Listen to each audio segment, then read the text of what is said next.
we go through puberty, we go through teenage age. Those are natural things. Those are the stages that God created. So most people think that, okay, if this girl was born in church, like Big Girl is saying, a PK, they are supposed to be acting in a certain way. So they're supposed to be not acting like a teenager, not acting like a youth.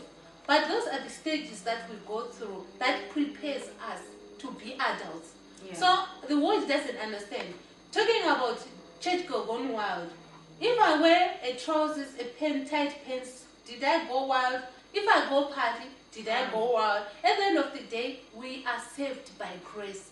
The reason why we will be able to act in a certain way that people would be like, wow, she is a church girl, she is acting properly, it's because of grace.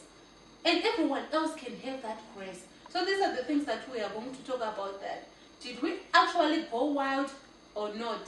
So you can speak more about church girl.